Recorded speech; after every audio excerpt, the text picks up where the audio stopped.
The most in-depth coverage of the Silver and Black as they set their sights on Las Vegas for 2020. Live from the CBS Sports Radio 1140 studios, it's Silver and Black today.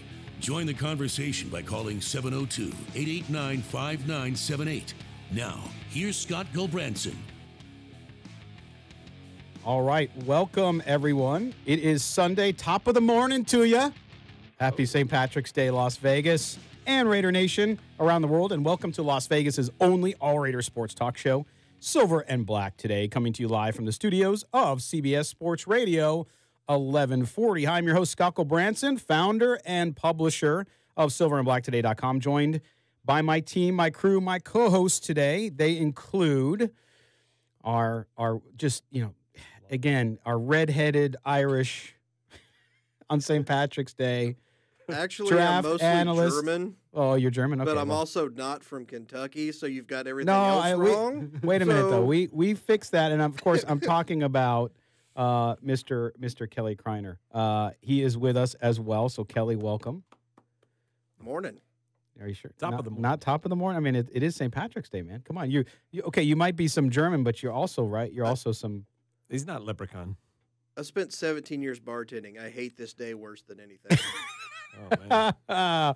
Too funny. Also joining us, of course, in the studio today is former longtime Los Angeles Lakers scout and NFL aficionado, Chaz Osborne. Chaz, what's shaking, brother? Morning, man. You ready? Excited, yeah. It's been what a week. What a whirlwind, man. It's been crazy, right? I mean, the Raiders just went on a heater this week. I fully expected them to trade A.J. McCarron to the Dolphins for a first rounder the way they were going. Oh, A.J. McCarron for a first rounder. I mean, I don't know what dream you're having there, but what a heater. Well, do you, I mean, it's been a crazy week, and we're going to get into all of that, of course. Now, I still can't get used to, and I know this is a point of real sensitivity for Kelly, and that is I cannot get used to the damn time change when you talk about daylight savings time, Kelly. It's stupid. It needs to go away. There's zero. Very succinct and short and to the point. There's no Tell reason. us how you really feel. It's stupid. It needs to go away. There's no reason for it. Well, yeah. Okay. Well, I would tend to agree. I can't get used to it either. It's been a rough week. The count, the clock, and everything. And next thing you know, it's 6 o'clock and it's still light out. I'm like, what the heck's going on? Anyway, problems. First world problems. Reminder: we are streaming today's show worldwide on radio.com app. If you don't already have it, you're missing out. Radio.com is a place for the best sports, radio, music, talk, you name it. Download it and listen to us live anywhere in the world. Also, we're live today on video. That's right. You can come right here in the studio. If you're watching, I'm pointing at the camera. We're being obnoxious in the studio. I'm not. We won't tell you if we're wearing pants or not. But join us on the Three Amigos here on YouTube, Facebook, and Twitter via Periscope. And on Twitch, if you're a gamer, we're there too. Don't have a lot of viewers there, to be honest with you. Because I think they probably look in thinking it's going to be Madden and it's just three guys talking about the Raiders. But we're there as well. So anywhere you want to see us, you can with our video simulcast. In addition, make sure to read the website that started this all, silverandblacktoday.com.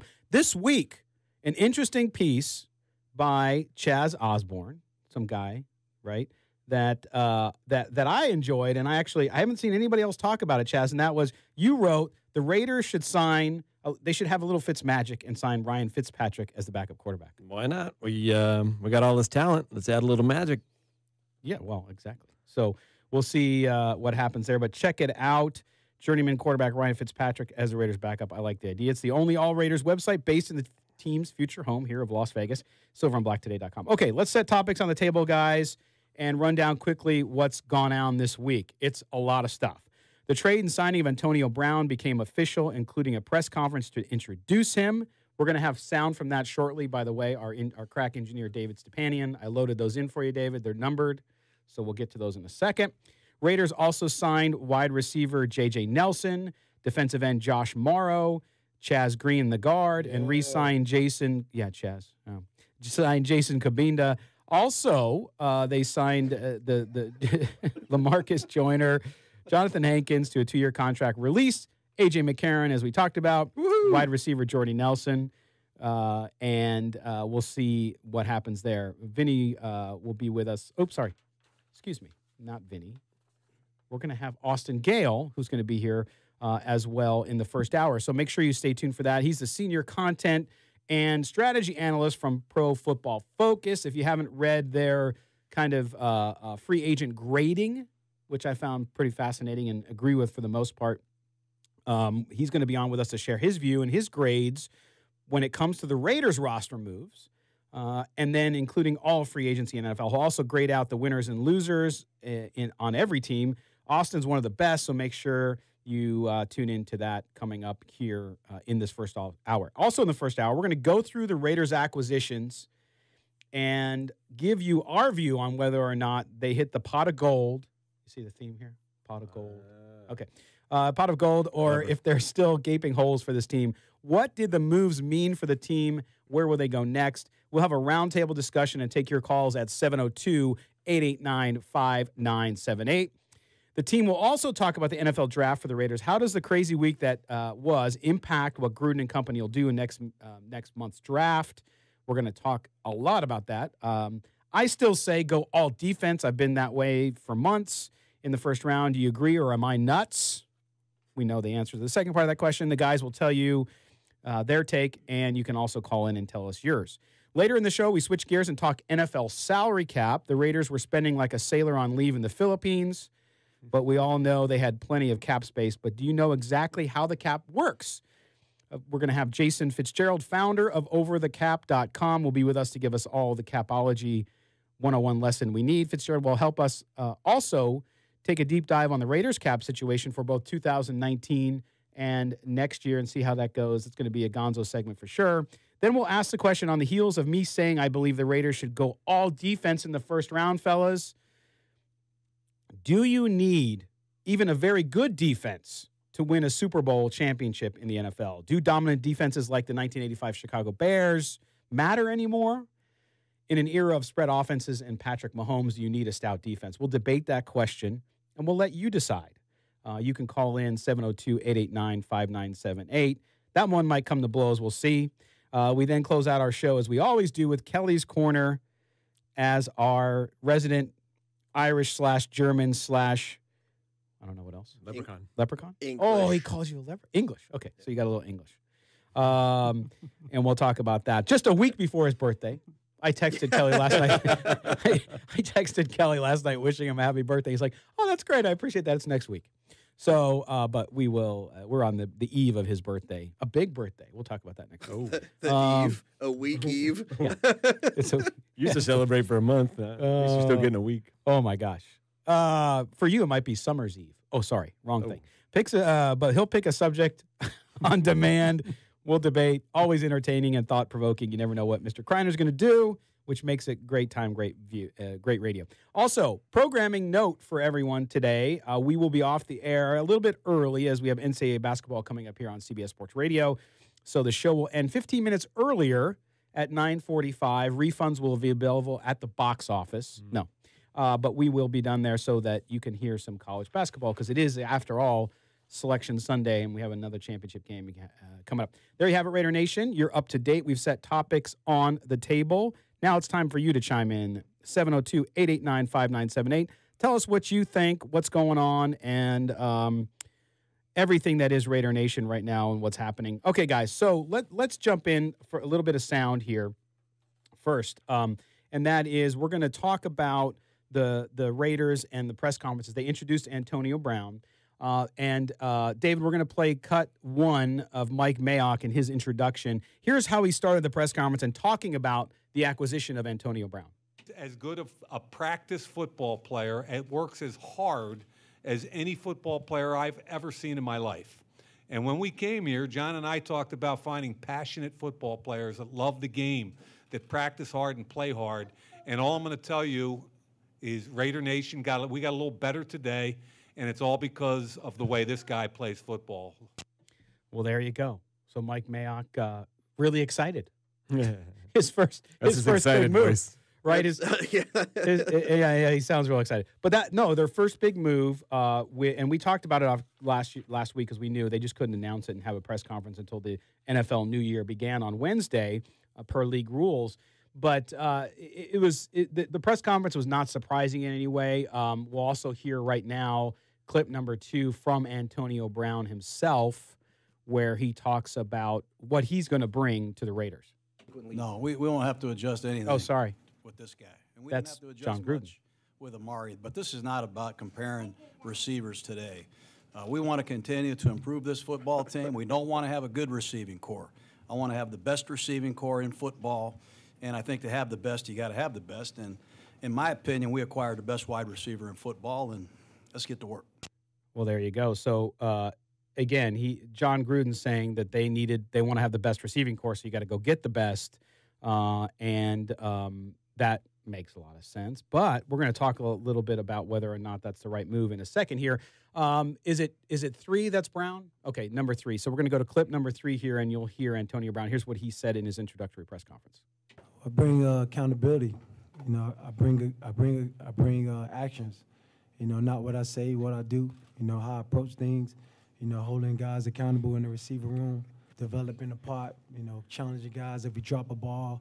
You know, we're gonna have a pot. Just super accountability. You know, holding. You know, maybe at the end of practice when I'm doing my jug machine, you know, bring the whole group over to see the jug machine. That way, every guy in the group know, hey, we counting on you to make that catch.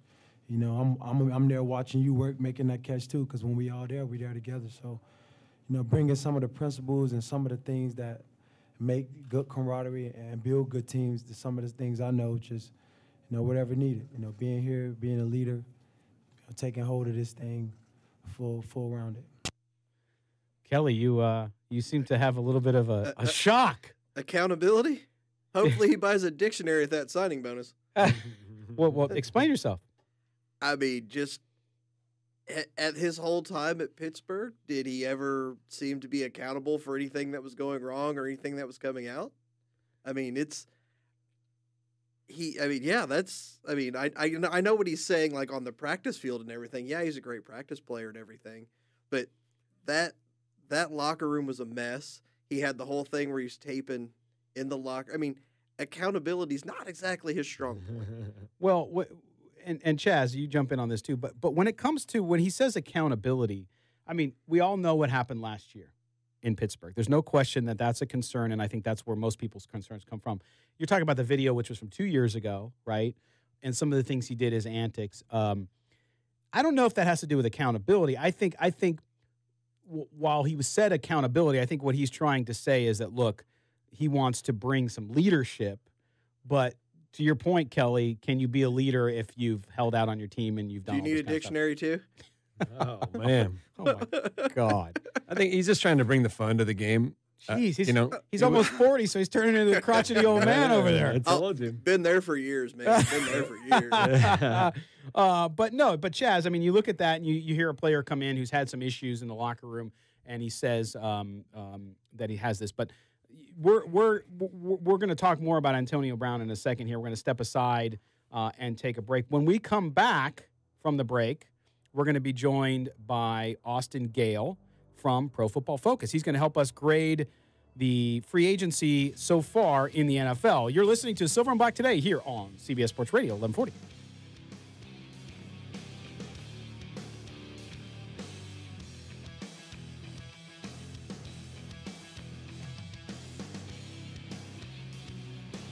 Rich Perez with Nationwide Sports. Listen in and join.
This is Cliff Branch, formerly of the Oakland Raiders, 3-time Super Bowl champ, 4-time Pro Bowl, and you listen to the Silver and Black Show. All right, Cliff Branch brings us back in from the break. Welcome back to Silver and Black today here on CBS Sports Radio. Appreciate you being with us on just an incredibly busy week, not only for the Raiders, but in the NFL as well. And we go out now on our attorney Michael Troiano newsmaker line, and we welcome in one of our favorite guys in the business, and that, of course, is Austin Gayle from Pro Football Focus. Austin, hey, man, it's the first time we've talked to you since you got a little bit of a promotion there. How's everything going? Things are going great, man. I appreciate you having me on. Yeah, absolutely, and congratulations. Your Aztecs, again, beat UNLV. Because Austin guys, I have Kelly here with me and Chaz. Chaz and I grew up in San Diego, so he knows all about San Diego State. But the thing is, when you look at the NFL now, we switch gears to the stuff that we actually have you on to talk about, is just a crazy busy week in the NFL, and you guys were burning the midnight oil all week, keeping track of it all. And we want to talk a little bit about the Raiders, but first I wanted to get to, in essence, your guys. You put out grades on kind of the best moves, all the way from the elite, the very best, down to the poorest moves in free agency this week. Let's talk a little bit about maybe a couple that stick out for you, Austin, league-wide. In your mind, I know one of the signings that you had, and I thought it would have been a great opportunity for the Raiders to go get this guy, and they clearly didn't get that done. The Packers signed Adrian Amos, a great young safety out of Chicago, 4-year, $36 million deal with only $12 million guaranteed. Talk about that deal, and then maybe one or two else that stick out to you. Yeah, that deal with the Green Bay was fantastic. Adrian Amos played outstanding with the Chicago Bears last season. We talked about it in the office. Adrian Amos is a guy that doesn't give up big plays, and at safety, you have to be safe like that. You can't give up big plays. Largely, a determining factor on whether or not you are a good safety is whether or not you give up big plays down the field. Obviously, you have the great safeties that take the ball away, like Eddie Jackson even in Chicago, and other safeties that are able to be game changers. Those are the elite safeties. But Adrian Amos is far from bad, and that's what makes it such a good signing. He doesn't give up big plays. He can play man coverage. He can play the deep zone. He's an outstanding signing for Green Bay that spent a lot of money this offseason on a lot of different guys. I think they're trying to get in win now mode, and Amos is a big piece of that. Absolutely. Yeah, and I love that one. Eric Weddle to the Rams was another one. I know it's kind of a 1-year deal, and it's one of those things where it's a 2-year deal actually, but one of those things where you bring a veteran into a spot where they needed some help. What did you think of Weddle going to the Rams? I like that a lot. I think when you're a team that knows they're on the cusp of a Super Bowl win, signing veterans like that to low year deals to try and get some added talent down the stretch of Eric Weddle's career. Fantastic signing. I really like what they're doing there. It helps the defense immediately. They're not tied to him long term, and he gets in win now mode. Eric Weddle wants to win. He wants to contribute to a winning team. You're getting the best of Eric Weddle for a very cheap price. Another signing that I want to bring up is Shaquille Barrett signing with the Tampa Bay Buccaneers on $5 million. That's next to nothing for a guy that we've seen in the past play very well. He's, putting him on a 1-year deal to kind of prove it and then get back on the market is an outstanding decision. I think they're going to make some plays with him. I think he's going to show that he's worth a lot more money in next offseason. Hey, Austin, Chaz Osborne here. We just saw the Raiders sign LaMarcus Joyner. Where does he rank on your list for free safeties? I like LaMarcus Joyner a lot. He's up and down.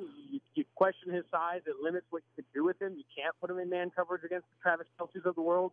But he's a great deep safety. He can play the deep third. He has great range. He hits relatively hard for a small guy, and he's a playmaker. He makes plays on the ball. I mean, this is the guy that played slot corner at Florida State and then was moved to safety. He's versatile in that way that he can cover slot receivers.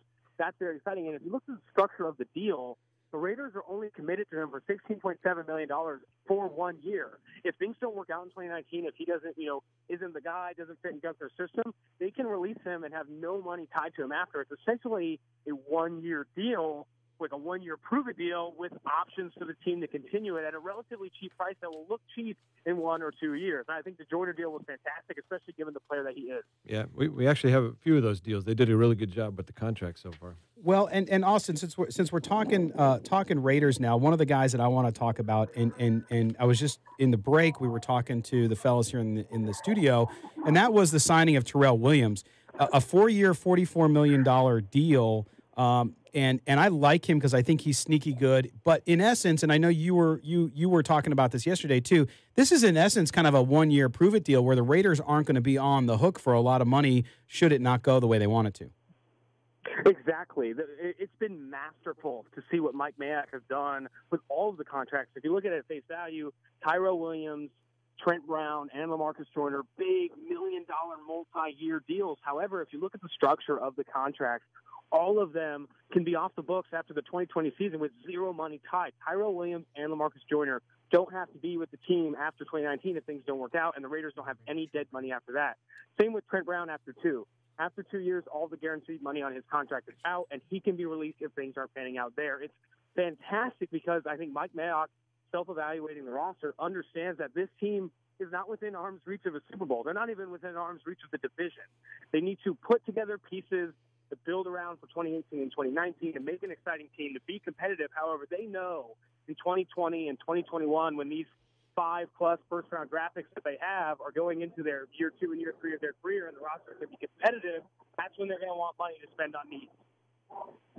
Hey, Austin, it's Kelly here. When you guys look at these contracts and when you're grading them, how much do you put in? How much do you weigh the contract versus the talent? Because you can't separate the two. But if you get a really good contract with a mediocre player, will that kind of raise it? Or is it a really bad contract but a really good player? Like, how do you guys? What's your kind of like line for your differentiation? Well, at PFF, the biggest number we're looking at with all contracts is how much guaranteed money is involved. How long are you tied to this player? If you look at Quan Alexander and the contract he has in San Francisco, he's a good, not great player, and maybe isn't worth all the money in that contract, but they're only committed to him for 1 year. If he finds a way to thrive in this system, he'll be able to have success there, and they can have the team option to continue that. However, it's when you commit guaranteed money across multiple years. You look at Trey Flowers, an outstanding player, one of our favorites. They have guaranteed money committed to him through 2021. That signing really has to work out. They can't afford for him to not work in the scheme or him to have, just get disgruntled. They're committed $20 million+ in guarantees for the next 3-4 years. That's incredible to see. So looking at guaranteed money can help you understand how good, bad the contract is, and then you kind of throw that against how good the player is. Again, we were speaking with Austin Gayle from Pro Football Focus. And Austin, in about the minute we have left with you, tell me what you think as far as NFL-wide, because we kind of, and you can tell us too, overall, how did the Raiders do overall, real quickly, and then who won free agency and who really just kind of screwed the pooch on it this season so far?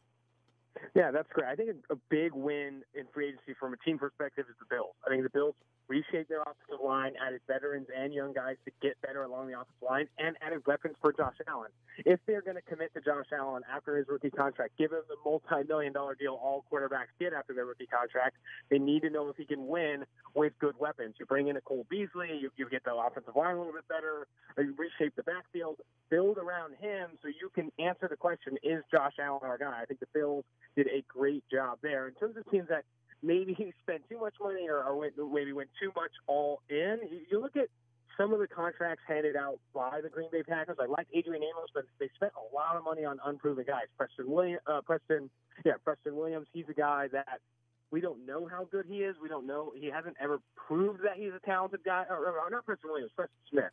Preston Smith, the edge defender they signed for $16 million plus. I don't know if he's a guy you'd want to commit to long term. It looks like they did that. So Darius Smith, who had an outstanding year last year, was really a run defender first. He had a surprise year as a pass rusher, but I don't know if that can be maintained in 2019 and beyond. They spent a lot of money opposite to what they've done in previous offseasons, and it could cost them if they are on the books for a lot of those guys in years to come.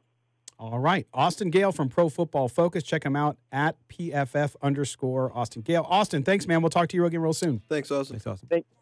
All right. We're going to step aside and pay some bills. On the other side of this break, we're going to talk about the new look Raiders and what they got and what they still need. You're listening to the Silver and Black today here on CBS Sports Radio 1140.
CBS Sports Radio. Help us talk the silver and black. Call us at 702-889-5978. Here's Scott Gulbranson on CBS Sports Radio 1140 AM. That is me. Welcome back to Silver and Black today on CBS Sports Radio. And thanks to David Crockett out on YouTube giving us some ideas. Yes, we would like to put some sound during the breaks. For those of you who are watching on video, people always give us, hey, it's silent. We put up a sign that says, hey, it's silent during breaks. Because in broadcast, you have rights issues. Like you can't just play music. You can't play the commercials because YouTube will ban us if we do that. You have all these different issues. But we're working on something to put there. Kelly says he will sing Sinatra tunes. And we're going to put his soundtrack up there. Right, Kelly? It's funny you say that. I am a big Sinatra fan. I know you are. And that's what I'm saying is we'll get something up there. We're working on it. And we're always love your suggestions. Our viewers and listeners are awesome, and we love to listen to that. And so thank you. Okay, we're going to jump back in now, guys, and we're going to talk about the Raiders roster moves and what they mean. Antonio Brown, I think, that's been, I think, discussed to death, so I'm going to skip over that. Let's start with Trent Brown. We talked a little bit about him, guys, with Austin. But if you look at this deal, I think Trent Brown is a fine young player. I don't have any issue with him there. Spent last season as a member of the Patriots after 3 years with the 49ers. He's played in 47 games, 44 starts over his 4-year career, and 3 playoff games, which was this past year. He signed a 4-year, $66 million contract, the biggest ever for an offensive lineman, and a whopping 36.25 of that is guaranteed. Kelly, I'm going to go to you first on this one. What do you think? You talked about this. We were talking during the break about the money, because that's the issue I have with it. I don't have an issue with Trent Brown as a player. I just have an issue with that is a huge amount of money. It is, but one, you have to overpay to get tackles in this league. There's 32 teams. There's not 64 starting tackles, So if you might have a right, you might have a left. Very few teams have both.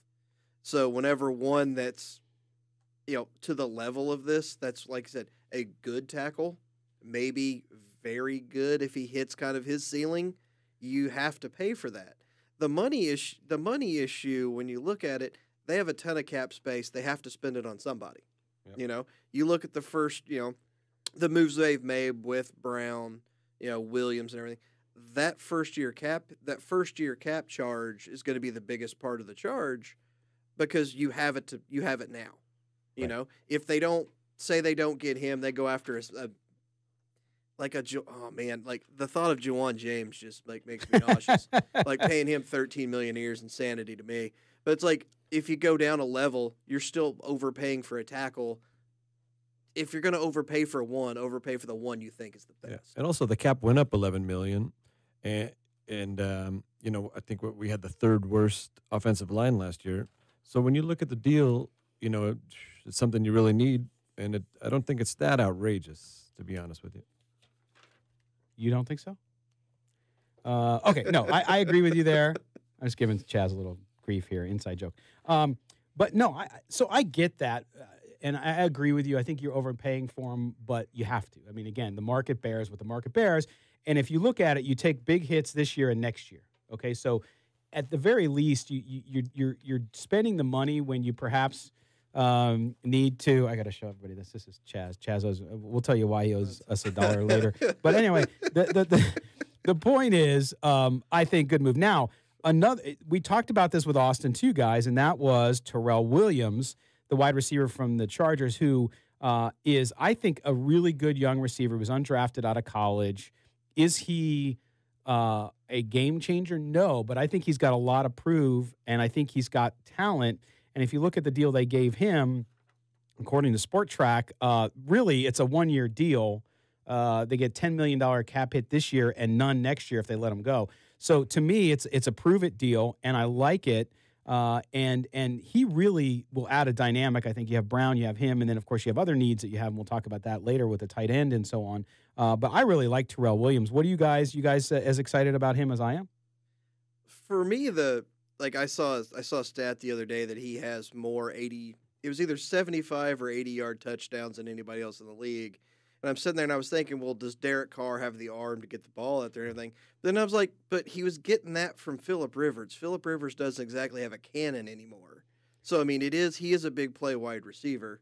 You know, he can play some in the slot. He can play some in the outside. You can move him around, you know, and it's not a bad money deal, in my opinion. You know, like you're saying, if it just totally flames out, it's a 2-year deal. Because, I mean, unless it's just a complete debacle, you're not getting rid of a guy that young after 1 year. Yeah, and he's a perfect 2 to complement AB. And from what we've heard about his personality, you know, he's going to fit that role and fit right in. Yeah, and if we go to the first Williams cut there, I think it's cut number 3 or 4. Yeah, number 4. Let's go to number 4. Here's what he had to say. Choosing here, you know, seeing AB come here and seeing the things that they were doing on the offensive side of the ball, I mean, it's just exciting, you know, and Derek's an awesome quarterback, so being able to go against those guys for the last 4 years is, you know, it was kind of a easy transition, I guess you could say, you know, being able to make that decision. Well, there you go. So you have the kind of impact, right, of Antonio Brown coming to the Raiders. Here's a guy who wants to play opposite. Because if you're a receiver and you see another guy over there who can go deep, and the thing with Williams is, you talked about the stat, Kelly, about his touchdowns and the length of touchdowns that he's able to go score big, is the fact that he also, that's not the limit of what he does. He can go over the middle really good. He's good in the short and intermediary routes. So if you have Brown going deep, then he's going to be open a lot, especially if you address the tight end issue. So I think that's why Williams looking at the situation. If I'm him, perfect spot to sign, right? Oh yeah, I mean it's going to be a nice situation for him. Anytime you can be the number 2 on the other side of AB, you're going to get open because you can't double everybody. That's and right. You're going to be doubling AB. Right. Okay. It worked for J.J. Smith-Schuster, right? He looks like he can slide into a number 1 role just because of everything opening up because of Antonio Brown on the other side. That's right. So now LaMarcus Joyner, we talked about him a little bit with Austin, 4-year, $42 million contract, 21.3 guaranteed, average of about 10.5 a year, which is right on track with what we're seeing safeties get this offseason. Although, again, everyone's talked about it. He's going to play nickel cornerback. Right? Is he? That's the thing. I you don't think so? I like him as a safety more as a nickel corner. I really like him as a safety who can play nickel corner occasionally. Right. But they need to. I mean, obviously they know what they're doing. You know, we don't know yet, but it's going to completely change their draft. But it's nice to have that flexibility too. Oh yeah, it's good to have the flexibility. But I mean, if they're, you know, like I said, it's gonna, you know, if you're taking safety, you've got to take one high because you're not getting one. Without that third pick, you're not getting a safety that's going to start in the league in the 4th or 5th round of the draft this year. No, I agree with that. And other signings, of course, J.J. Nelson at wide receiver, the former Cardinals wide receiver, who is an interesting prospect because he's had dropsies, and we've had I think in the league receivers that have this great talent, but they have an inability to catch the ball, which is what a wide receiver is supposed to do. I mean, taking a chance on the guy, Kelly, I don't see any big deal with it, but I don't think people should count too much into it. I don't see why you sign him if you have Seth Roberts. They're the same thing. Speed guy that can't catch. If you want to take Nelson and cut Roberts, I'm cool with that. You know, but there's just it's just a redundant position at this point, in my opinion. Well, and if we look at, we got a couple minutes left here before we hit a break. Released from so we talk about the money situation. Okay, A.J. McCarron, $5 million. Jordy Nelson saved $3 million. Donald Penn yesterday, of course, they mutually agreed to part ways, quote unquote. That's 5.475 or $5.5 million. Who's left to cut Seth Roberts to save money? Right? I mean, there's Seth Roberts. That's pretty much the last guy. 4.65 right there. Get rid of him. Yeah. Zero need for Seth Roberts on this team now. Yeah, especially since you drafted last year. You have Marcel Aitman. You have some young receivers there. And Roberts, it's just he was a holdover when Gruden got there, and I haven't seen Gruden really show a lot of support for him other than to not cut him. So, there are 20 Seth Roberts that can catch the ball in this draft this year. Yeah. He's the most easily replaced person on the team. He is. Wow. All right. Well, you know what? We're going to continue the conversation around some of this. And also, what do all of these moves by the Raiders mean for the NFL draft? We're going to talk a little bit about that in a moment. We'll take your calls, too, 702-889-5978. You're listening to Silver and Black today here on CBS Sports Radio 1140. Don't go anywhere.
You know the stakes on Sunday. The A-10 Championship at 9:45. The Big Ten at 12:30. Only on CBS Sports Radio 1140. Hi, this is Steve Wisniewski, and you're listening to the Silver and Black Today. All right. Thank you, Steve Wisniewski, for bringing us back. And thank you all for being with us on this Sunday, St. Patrick's Day. There is a lot of stuff going on, and we're going to talk about it. We were spending the last couple minutes talking about the roster moves that the Raiders have made over the course of the last week, because there's been so many of them.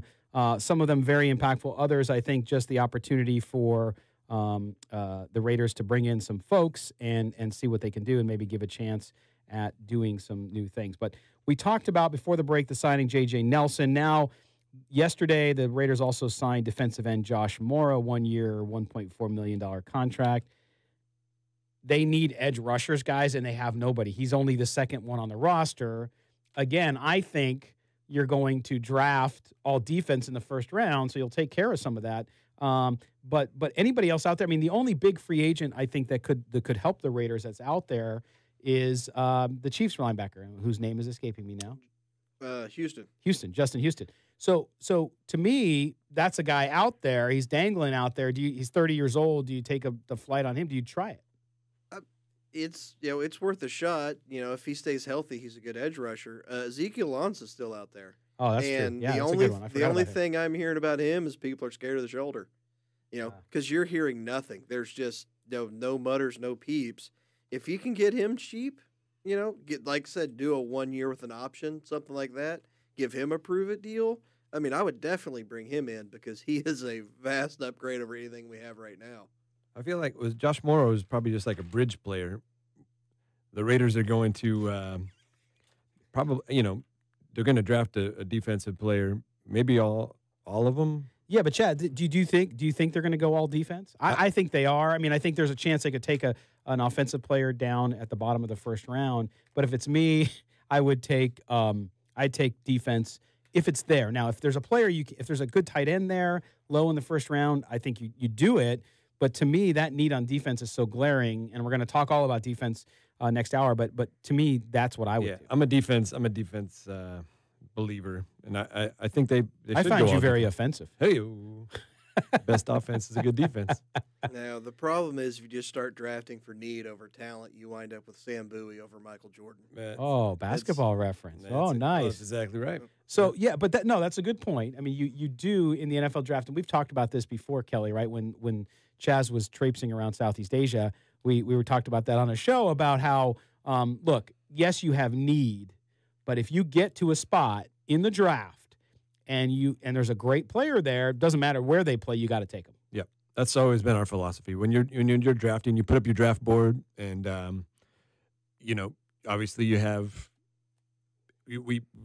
put everything in order, what you think is the most talented player all the way down, and we did the same thing for free agency, right? You build your board and what you think is the most talented, and on and on and on. And when you get to a point and there's a guy that stands out, and everybody above him and a few players behind him are already gone, you just have to take it. You take best player available, 100 out of 100. Right, and Chaz, I mean, since you were in that war room with the Lakers for all those years as a scout there and doing the draft, that's exactly what you guys did. If there's a guy there, it didn't matter if you needed a guard and they were a forward or center. If they're a great player, you're going to take them. Right. I mean, that was always Al Davis's philosophy, right? You just get the best players, put them on the field, and see what happens. Good question. Kelly, if Al Davis was alive, what would he think about the Antonio Brown deal? Oh, he would have loved it. I mean, Pig and slop over and that. he would have drafted DK Metcalf at 4 to put on the other side. I mean, that would have. You honestly believe that? I do. That would have been his dream. Go to vertical. Have. Yeah. What about giving $40 million to a safety?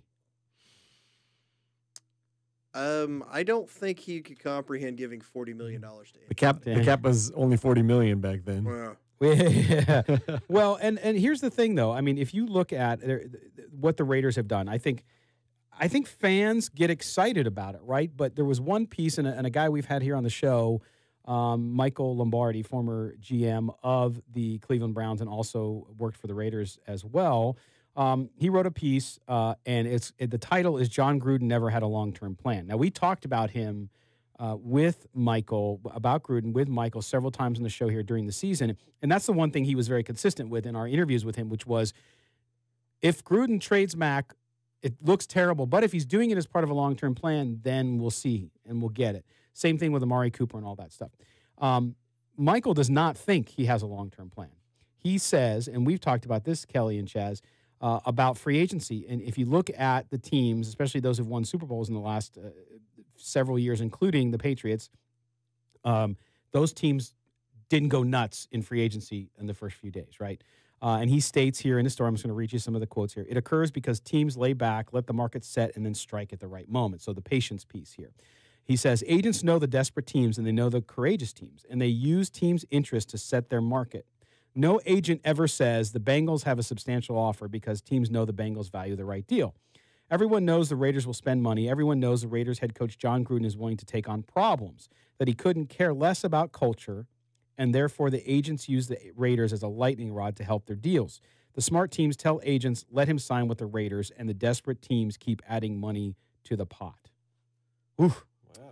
That's pretty solid. I mean, it's again, and it's not that Michael Lombardi doesn't like John Gruden. It's just he doesn't believe that he is adhering to, i.e., the Belichick approach and some of the others' approach. Well, he's not. I mean, the AB trade just that shows right there that this was never going to be a long haul deal. Yeah, and to me, we talked about that too, right? Which is 10 years. You have a contract.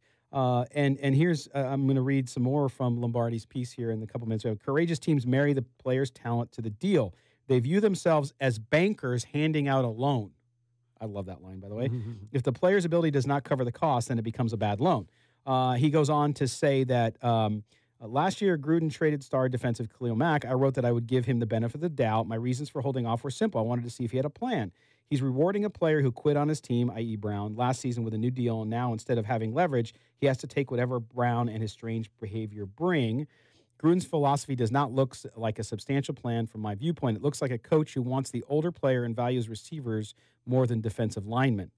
Gruden was raised in the Bill Walsh system, but Bill Walsh believed fixing the wide receiver position was the last order of business. If Gruden cared about culture or cared about his locker room, he would develop talent through the draft and build his kind of team. And he basically finishes out saying Gruden looks like he's on a one-year deal and he might get fired next year instead of a guy that's got the longest deal in the NFL and has the time to build. Well, but Gruden is building his kind of team. His kind of team isn't young. It is old. Like we saw it, in Tampa Bay when he got there. He brought Tim Brown back in. I mean, he had Brad Johnson. Mm-hmm. He's not the build up young people and teach the young. He wants the older people. He wants the older players, and that's his team. That's what he was always going to do. There's two ways of looking at it too. You can say Gruden's this, Gruden's that, but he's got a plan, and he's a little older now, a little wiser. He's bringing in his kind of guys. You can hear it when he talks about it. He's excited about what he's doing. Well, Lombardi disagrees, but that's okay. We don't have to agree with him on everything. I like Michael Lombardi, but maybe he's off a little bit on this one. We'll have to see. All right, we're going to step aside for the top of the hour sports break. When we come back, Jason Fitzgerald from Over the Cap will join us to talk NFL salary cap. You're listening to Silver and Black today here on CBS Sports Radio 1140.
with you is with the radio.com app.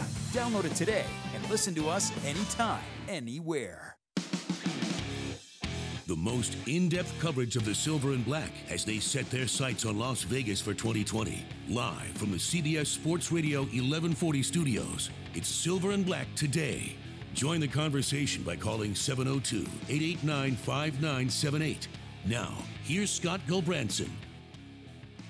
Welcome back. Happy St. Patrick's Day. Remember, if you go out and have fun on St. Patrick's Day, there's ride services. There's no reason to get behind the wheel if you've had too much to drink. So don't be ridiculously stupid and change your life and someone else's life. Make sure you reach out, get a ride from Uber, Lyft, Mothers Against Drunk Driving. There's all sorts of free rides out there. So make sure you're responsible tonight on St. Patrick's Day. All right, speaking of responsible, being responsible with money, it's a big deal in the NFL. And we are going to now bring in Jason Fitzgerald. He's a cap expert and money contract expert with overthecap.com. Jason, thanks for being with us here on Silver and Black today. I'm good. How are you guys doing? Doing good, man. I appreciate you taking time out on your Sunday. I know how busy it's been for you this week. We look at the NFL salary cap. The first thing I wanted to do is, those of us who cover the NFL and live this stuff, breathe it every day, we kind of look at it a lot, and we understand some of the terminology. I think for the average fan, one of the things we wanted to do was have you on at first to talk about, okay, the NFL salary cap. How does it work, and how it came to be and its intent, and how it's impacted the game. Let's start there, Jason. The NFL salary cap, how old is it, and what was the intent of the league to do it in order to create, I think, more parity amongst the league? Well, you're going back all the way to the early 90s, which is really when the salary cap came into play. And, a lot of people think the salary cap is a real difficult thing. It's not really that difficult. I mean, it's basically an accounting system. It's basically designed to prevent certain teams, you go back into those times, teams like the Dallas Cowboys, for example, from having unlimited resources to go out every year and just spend a ton of money on specific players, whether it's each year you sign a whole bunch of new players, you don't really have to account for it. So they came up with a system to put a hard limit on the way that you can account for the salary cap charges that come for these players. And there's really not a lot of difference between the way that a player is paid and what their salary cap charge is, unless a team uses what's called the signing bonus. And the signing bonus is a big chunk of money that's paid at the front of the contract, and that divides equally, over the term of the entire contract up to 5 years. It used to be 7 years, and teams would kind of abuse that, so they brought it down more and more to create more parity in the NFL. So that's really the basics of the salary cap. In terms of impact it's had on the league, it's had a lot. It's teams have had to devote more resources to studying the way that you do NFL contracts, how to optimize the efficiency and the payouts of them, so you can go into free agency year after year, or that you're not pinched to be able to sign your own free agents. Teams that have mishandled it, they've had struggles. Those great Cowboys and 49ers teams had to kind of dismantle because of the salary cap. The Raiders would be a perfect example of it back in 2012, 2013. They basically turned themselves into an expansion team because of bad contractual decisions and contract structures that happened for, a good 4 or 5 year period. Even now you're seeing it with teams like the Miami Dolphins, who are basically stripping themselves completely down because the way their cap was structured and the way their contracts were structured just didn't match the production on the field. And it gets to a point where you just can't get any better if you just keep sinking money into the same players by trying to find ways to account for it. And, so it still has a pretty big impact, but teams are getting a lot better at managing it to where it doesn't hurt them as much in the future. Yeah. Go ahead. You mentioned the Raiders. When Reggie McKenzie came in, he had a bevy of problematic contracts. I think the Raiders had more than $45 million of dead money, and I know that the Dolphins are there now. Can you explain a little bit about the dead money? The dead money for the Raiders back then was gigantic. Right. And, that's obviously concern for most teams. When you look at the way that deals are structured, one of the things that you want to look at is really what that dead money is going to be when that player is potentially going to be released. A lot of times people talk about salary guarantees, and that's also very important. But the way those deals are structured, that still has a big deal. For example, the Lions this week signed Trey Flowers to a contract that has a signing bonus of over almost $30 million. That means even 4 years into his deal, it's going to cost you $10 million in dead money to release the player. That's a lot, even with the salary cap going up, more and more. Right. That's a big number. So those things are still important that come into play. Well, you talk about guarantees. Now, there's fully guaranteed, there's conditional guaranteed. I know Raider fans, unfortunately, remember Rolando McClain, and he was suspended those 2 games. And then, ultimately he was cut for conduct detrimental to the team, and then that voids all the guarantees, correct? Yeah, so when you have guarantees in a contract, for example, the Raiders right now don't use signing bonuses anymore, but they use a lot of guarantees that would usually happen in the second year of a contract. And usually those guarantees, if a player does something, can be voided, and that can avoid having to pay that money out. It avoids the dead money involved with it. McClain, he was suspended for conduct detrimental. Usually steroid suspensions will void future guarantees, really any kind of drug suspension. So there's also a benefit to not using those signing bonuses, which are only subject to a minor amount of forfeiture, compared to using guarantees where the whole guarantee will void usually if the player does something that just doesn't put the team in a positive light or just hampers the player's abilities. Hey, Jason, this is Kelly. Unused cap space can be rolled over every year. Is there a certain amount, like up to a certain percent of the cap that can be rolled over, or how do they figure out how much can be rolled over from year to year? No, you can just roll over as much as you want. So basically, when you see these teams with these large amounts of salary cap rollover, what that means is they've probably gone through a period of time where they just didn't spend a lot of money. The Indianapolis Colts, for example, the New York Jets, they stripped their rosters down. They didn't spend a lot of cap dollars. They didn't spend a lot of real dollars. So they would just carry over this money to amass huge amounts of cap space to go out and maybe have 1 year. The Jets, for example, would be this year, where you go out and you sign a bunch of contracts and you don't really pay that much attention to the way the cap charges are going to break down because you have so much money. Yeah. Now, so again, we're talking to Jason Fitzgerald from overthecap.com. Jason, now let's focus on the Raiders right now. Clearly, they were active this past week, and if you look at the guaranteed money and how that impacts their salary cap, they had a lot to spend, right? If you look at them now after this first week, the needs that they still have, and of course the draft coming up next month, where do they sit? Is there any concerns that you see, or are they in a pretty good spot? Oh, well, with the cap, they're in a pretty good spot. I think with the Raiders, I think the thing with them right now is you also have to consider these teams have a cash budget, right? You can only spend so much money, and the Raiders have spent a pretty good amount of money this year. And the draft, because they have 3 top draft picks, those picks are actually going to cost them a lot of money. Maybe not so much in terms of cap dollars. It'll cost them about $13 million in cap room, but those top 4 picks alone, they're probably going to have to cut about $40 million worth of checks between now and next March. So that's a ton of money for any football team. So they might be a little tight with their actual budget, but cap-wise, they're perfectly fine this year, and they should be fine next year as well. Yeah, that's good. And I mean, clearly, from a cash perspective, the Raiders coming to Las Vegas, that's one of the main reasons they're coming here, right? Which is the idea that they're going to generate more revenue with the new stadium and all of the other things that come along with that. When you look across the NFL, Jason, in the week that we saw, was there anybody who is the perfect example? Because you mentioned this has now become a big industry, and there are capologists, as they call them, on each team. Each team hires attorneys and folks who understand contracts and this system. And some teams, let's face it, are just better than others. Is there a team out there that sticks out to you who's really doing this well and showed that again this week? There's a couple of teams that do this well. I mean, the Patriots always do this well, but they weren't very active. The 49ers generally are a team, I think, that handles their salary cap very well.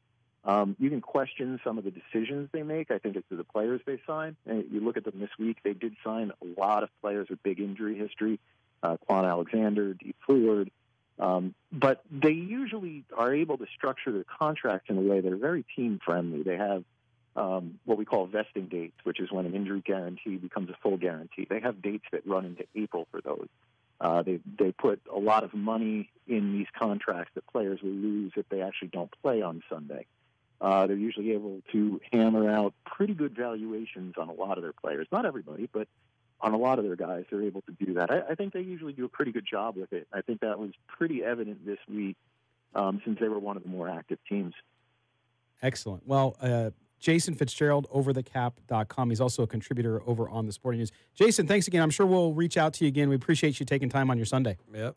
Thanks, Jason. No problem. Thanks, guys. All right. Jason Fitzgerald, check out overthecap.com. It's a great site, too, guys, to kind of educate yourself. Like if you have a question on a contract or if you want to see what's going on, overthecap.com is a good one. So we got a little bit of education there, I think. Yeah. It's the same thing, frankly, when I talked to Mark Bedane from the Raiders one time, and I mentioned salary cap. He's like, we're not worried about the cap.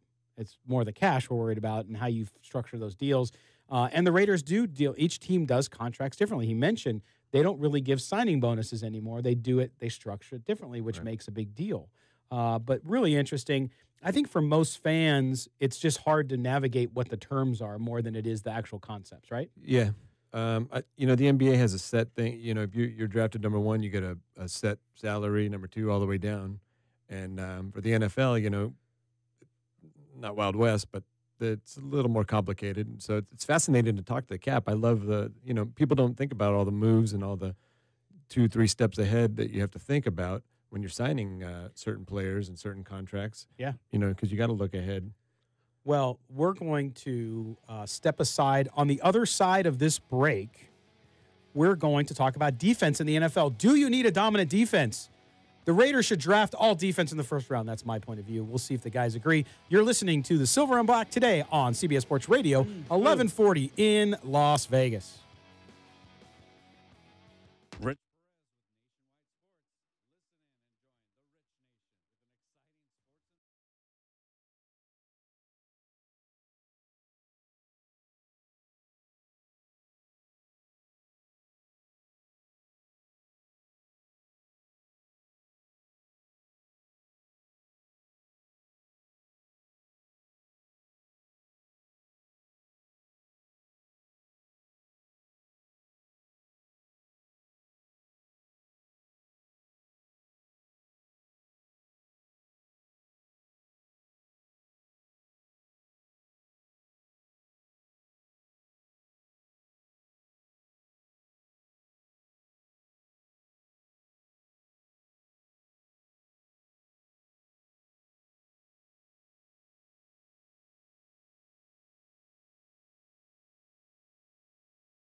The only way to take Silver and Black today with you is with the radio.com app. Download it today and search CBS Sports Radio 1140 in Las Vegas and listen to us anytime, anywhere. Welcome back to Silver and Black today here on CBS Sports Radio 1140 in Las Vegas. Happy St. Patrick's Day, everybody. Okay, we're going to get into a debate, a conversation here. And I think I've talked to you about this, Kelly, not so much Chaz, but when we look at the NFL, as I've stated several times during this show, I think the Raiders should use all three, with the caveat, unless there's an incredible offensive player available at the bottom of the first round, on defensive draft picks. I argue with friends of mine. I argue with folks that watch and listen to the show a lot about this. I'm getting back the opinion that, no, draft all offense, defense doesn't matter anymore.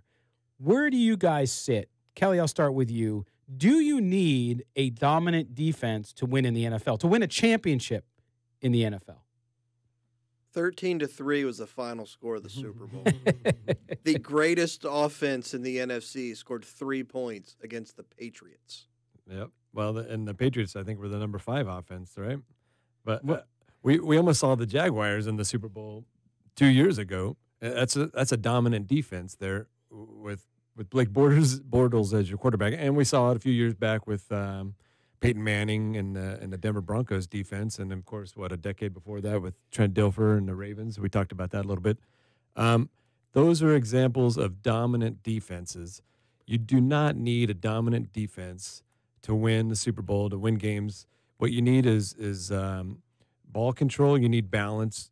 You need, a perfect example is New England. The time of possession last year, they averaged those two playoff games before the Super Bowl, 40 minutes. It was 2/3 of the time they had the ball. The one way you want to keep a great offense from scoring, you keep them off the field. Against the Chargers, that first scoring drive I think was almost 8 minutes. The next game against the Chiefs, their first scoring drive. This is the first drive of the game was 7 minutes. You got a great offense. A great offense. I know we always hear a good offense, a good defense. Right, but so, and I don't disagree. The game has changed. There's no question with these spread offenses and everything that's happening that you don't do it. But if you look back, going to 2010, if we look at Super Bowl champions, the Saints, the Packers, so that's the 10 Saints had a very good defense. The Packers, Giants, Ravens, Seahawks also had a good defense. Then the Patriots, Broncos, Patriots, Eagles, Patriots. Sorry. But my point is if you look at the Patriots last year, they were not a dominant defense. Not at all. They were 23rd in defense last year. Right. So they were middle to low, but they faced a team that had a 32 ranked defense a lower ranked defense in the Rams.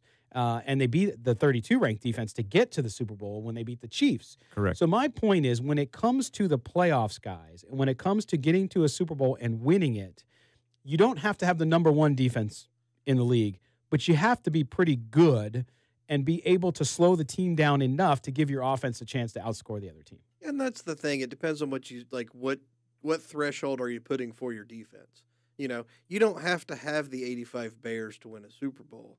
If you have no offense, you have to. I mean, but yeah, so true. I understand what you're saying, but I mean, there's just so many different parameters to put around something like that. It's like, yeah, if you have the number one defense in football and it's great, but your quarterback is terrible. I mean, not even terrible. Like even if he's, Blake Bortles, like we said, right there. Good example. It's you have to have some offense there too. But it was 13-3 in the Super Bowl. But you have to have defense to win a championship. But here, yes, you have to have defense to win the championship. But I think this is the gist of this question for me has to do with the Raiders, and that is if you're going in to this draft and you look at what they've done, they went out and they got Antonio Brown, they got Terrell Williams, they have what they think is their franchise quarterback. You still need running backs, but you can work on that. You need a tight end, okay, and you need a left guard. Most of all, that's the big one. But just keep going. But I will tell you that if you look at what the Raiders did on defense last year, they got better in the defensive backfield. They have a better young presence up the middle. Wasn't enough to put enough pressure on the quarterback, and they had nothing on the edge. So if I'm the Raiders and I'm thinking about balancing, because to your point, Chaz, earlier, You have to balance things out. And right now, they've added offensive weapons. They've gotten better on offense in free agency. They now have to build up that defense to the point where they're at least a middle-of-the-road defense for me to feel like, okay, now you're going to win a couple more games. Yeah. Well, no, I'm a big believer in defense. I think they will draft mostly defense in the draft since they've already addressed most of the offensive needs in free agency. Last year, the Raiders were almost at historically bad defensive numbers midway through the season, and then the offense started clicking, and you saw that balance, and it kind of brought everything back to where it needs to be, and the offense started holding on to the ball a little bit more, and that gives your defense time to rest. Kelly's got some sage Well, words. no, coming and it's you're saying, to win a championship. That's right. That's the goal, right? Yeah, it's the goal, but it's not the goal next year. So No, I get that. That's why I'm saying you don't necessarily have to go all defense this year. Okay. You've got 2 first-round picks next year. You've got another round of free agency. Right. So, I mean, I understand what you're saying. There's a lot of holes on the defense, but to me, best available. The left guard position scares me more than not having a defensive end right now. Right, because you are a hit away from Peterman as your quarterback, correct? Yep. Well, then you're a hit away from the first pick in the draft, which isn't a bad thing. Oh, stop.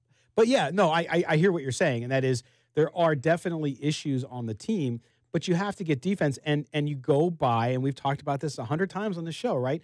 Which is you have to go by what are the strengths of this draft. And you don't have to get any linebackers because every Raider fan will tell you they can just throw anything out there because it's Gunther's system.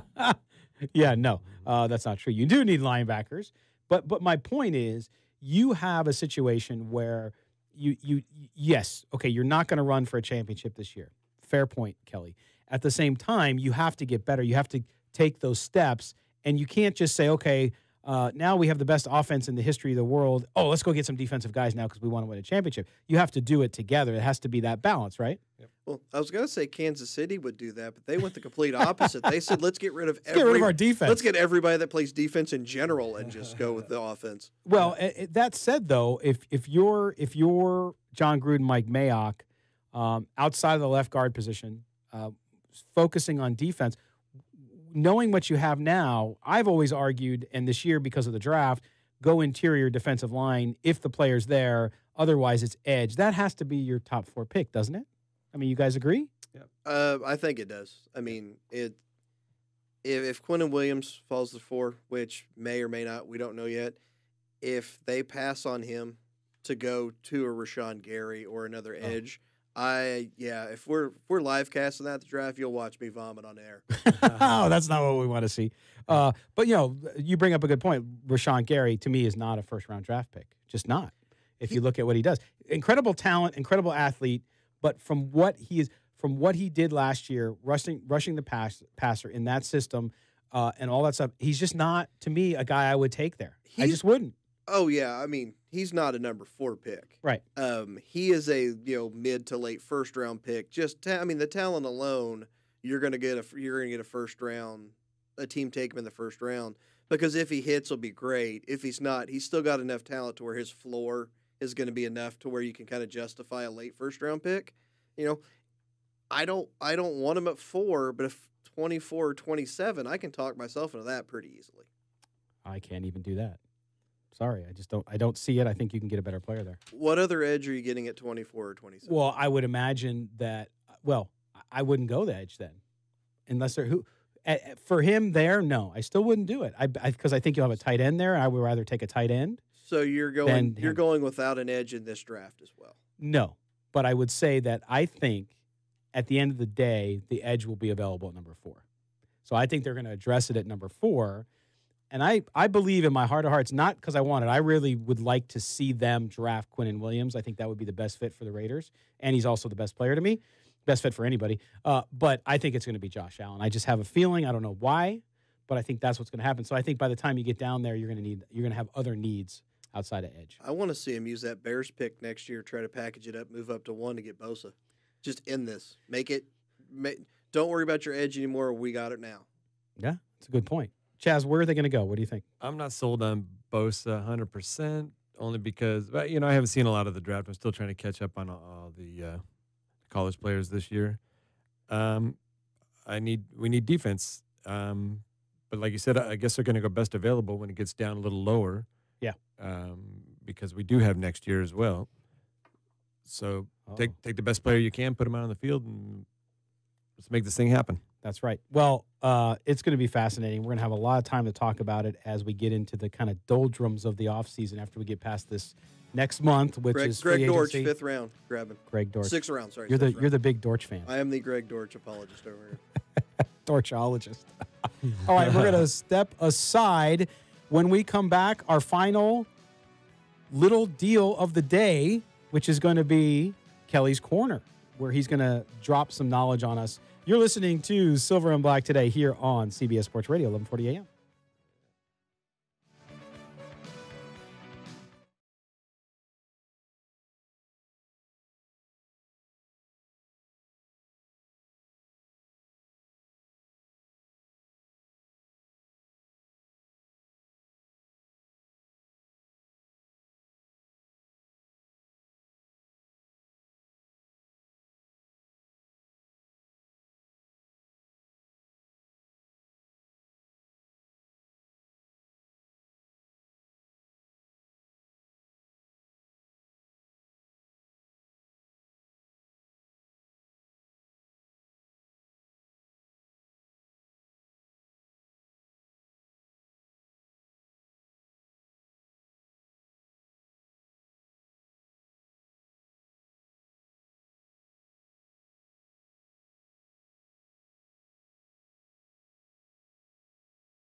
CBS Sports Radio.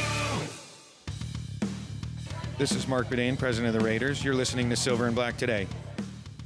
Oh, yes, you are. Las Vegas's only all Raiders talk show. Kelly Kreiner, Chaz Osborne, Scalco Branson, we are here for your entertainment. Yes. And there's nothing more entertaining than our resident draft expert. And what else are you? I don't know what we call you. That's pretty much it. You know, what's funny too is you always know when you're doing well when you start to get people talking trash to you when we're on the air, and I don't want to give them credence by telling it, but some of the insults that they throw at all of us is really funny.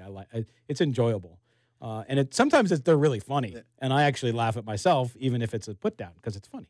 But anyway, do people think we actually care?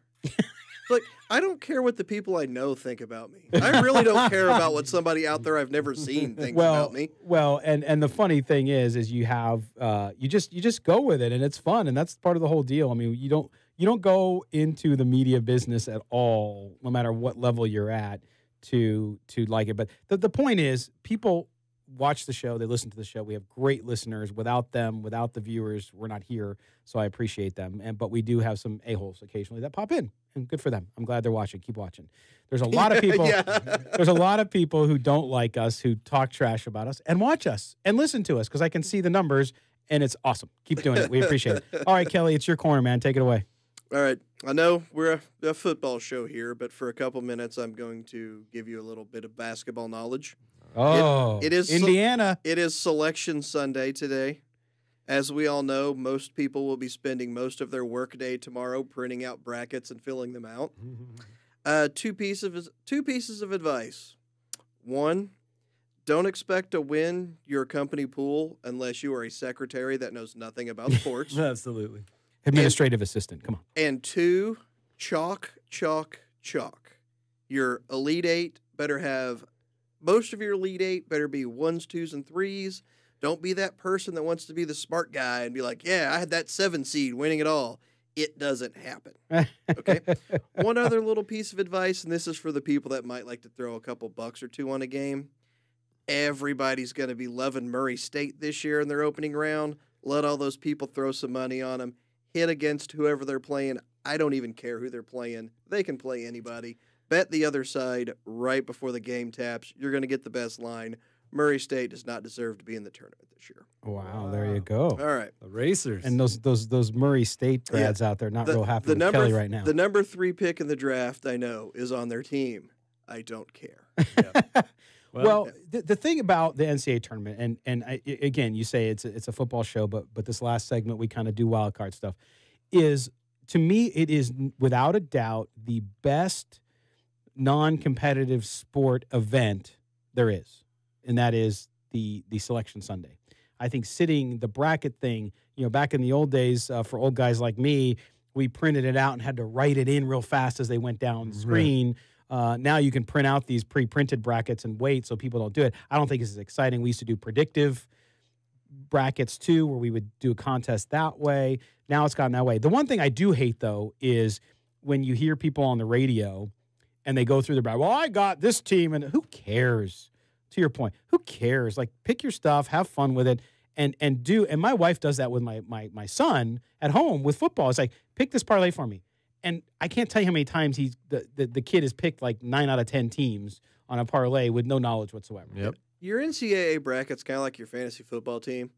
No matter how much you think other people care about it, nobody cares about it. Nobody cares. Nobody cares. No, it is your point. It's a fun time of the year. I love watching the kids.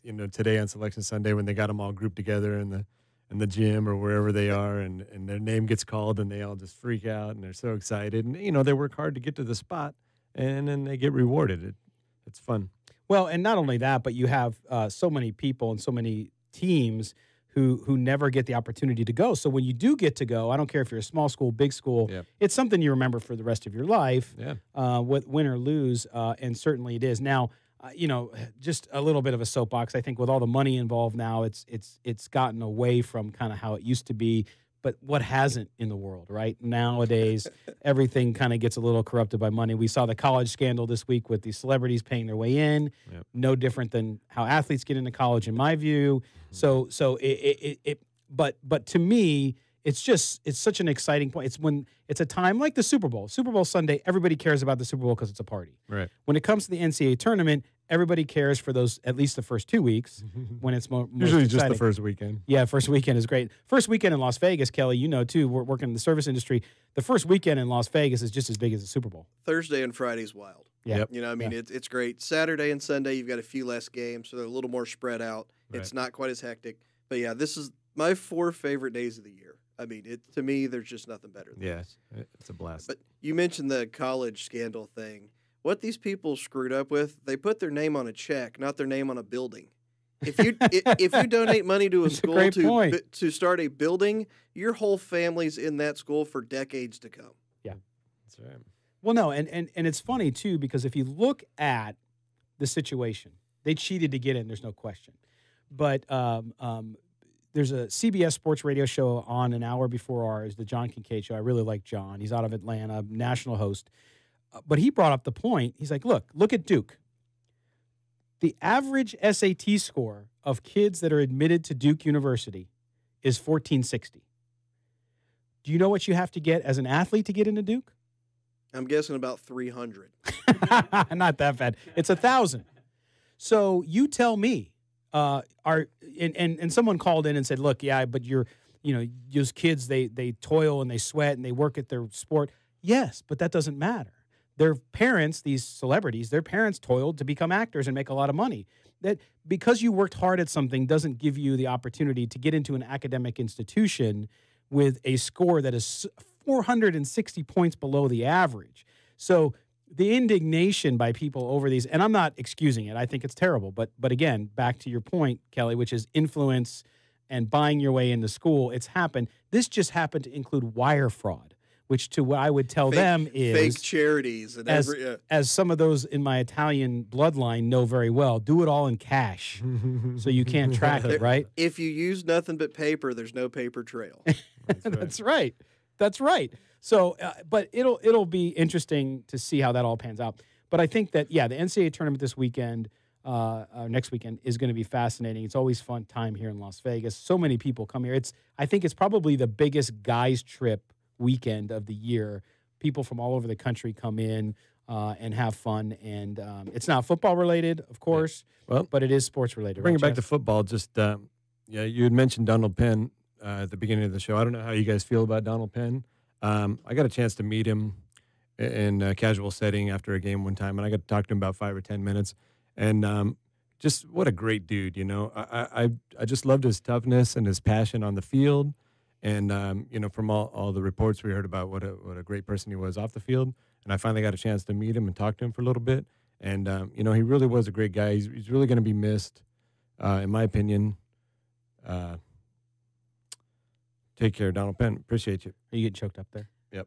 You made it sound like he died for a second there. I'm like, did I miss something on Twitter? You know what? No, he's a good guy. And it was brought up by one of the Bay Area writers, too, the turkey drive that he does every year to feed families at Thanksgiving. You know, those guys, they do. A lot of them get involved in the community. Donald Penn is one of those guys. It's too bad. This is the business side of things, right? You'd love for a guy to end his career, be able to stick around, but the money just gets in the way. And God bless him. He's got to go get what he thinks he can get. He still thinks he can play in the league, and I'm sure he'll find a job. And he'll do well. So it's always tough to say goodbye to folks. But the Raiders are in a period where everything's changing, guys. Everything is changing. There's going to be a lot of changes over the next couple years. There's always rollover. Yeah, there's always rollover now, especially. But now with what they're doing and whatever that plan is, and I do think they have a plan, it's going to happen more and more. We're going to see it this year. A lot of young players come in. They've signed their veterans, and I don't think they're done with the veterans. In the about 30 seconds we have left, Kelly, who do you think, any free agents they go get, what are your odds-on favorite for them to sign? I think they're pretty much done with all their signings. If they go and get anybody, it's going to be a name that you're probably not going to really know and or care about. It's going to be a depth person that's just going to kind of be. That's fair. Or a bridge player, somebody you bring in to help these young guys that they're drafting to kind of bridge the gap for a year or two.